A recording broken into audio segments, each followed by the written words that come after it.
Hello again, and wow.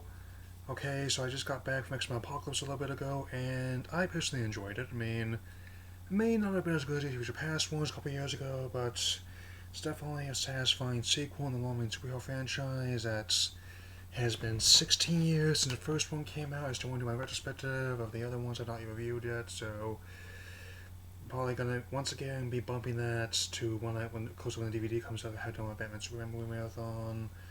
So this once again is just someone else's computer I'm using.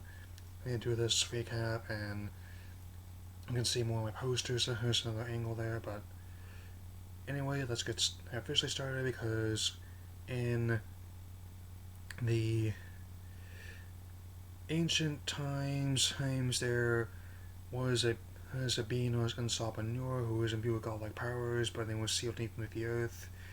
He awakens in 1983, 10 years after the events, today's future past, and seeks to destroy what will be able his image, summoning his four horsemen to aid in this task, starting with Magneto, played again once again Michael Fassbender, and also Archangel, Psylocke, and Storm, all younger versions of these characters, and also, and once again falls to the X-Men, led by Charles Xavier, played again by James McAvoy, and Mystique, played by Jennifer Lawrence to stop him, leading younger versions of Storm, Cyclops, and Jean Grey in this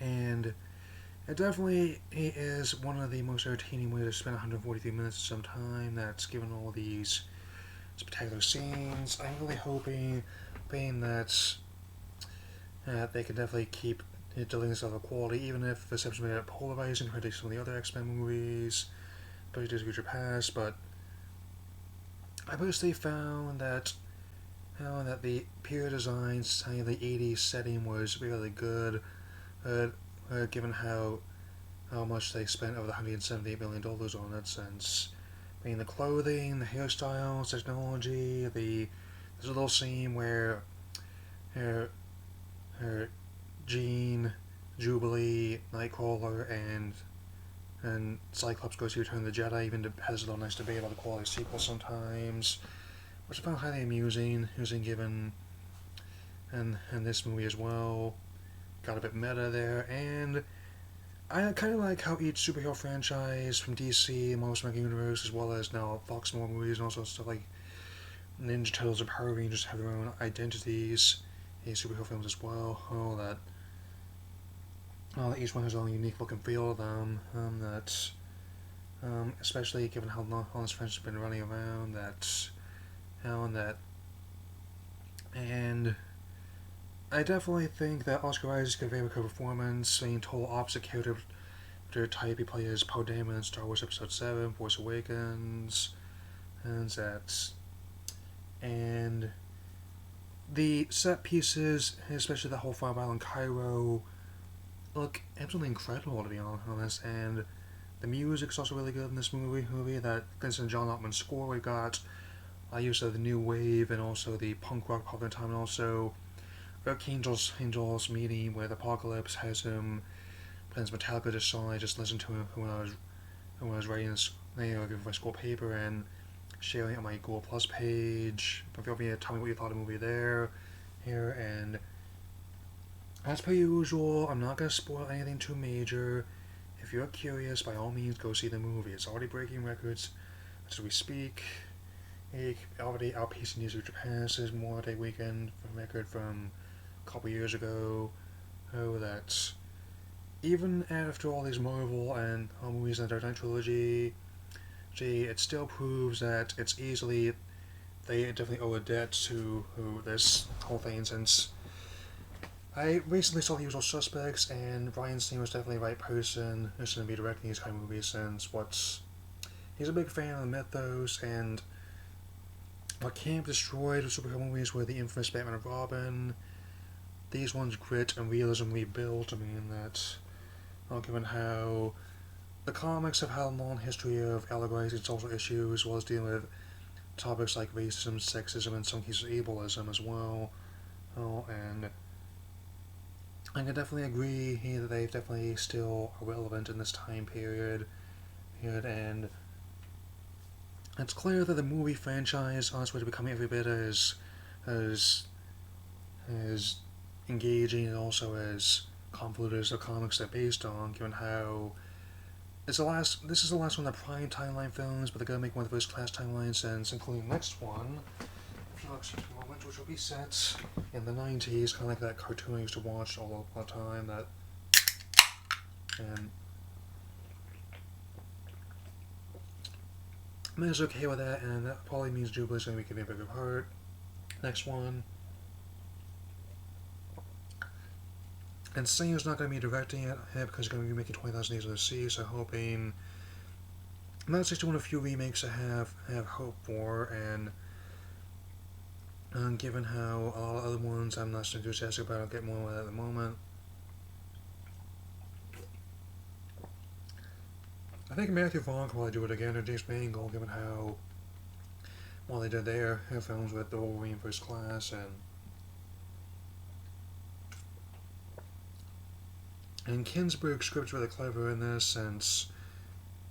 And once again, Quicksilver easily stole the show with his rescue in the mansion, such as Sweet Dreams, amid this by the Eurythmics. That's, right before, right after he was playing Miss Pac-Man in his mother's basement. I could definitely relate with me dressed like this, and me with all my posters like this, and since I can definitely say that I'm definitely in the right audience for this movie, if you can get what I'm saying. And as typically most people that are into the X-Men can identify with being outcast, and that's based on their race, gender, or their abilities. So I'm going to give this movie a strong 3.5 out of 4, and since there's a bit less material than I thought I was going to be able to work with, once again, we're going to be addressing some movie trailers in no particular order.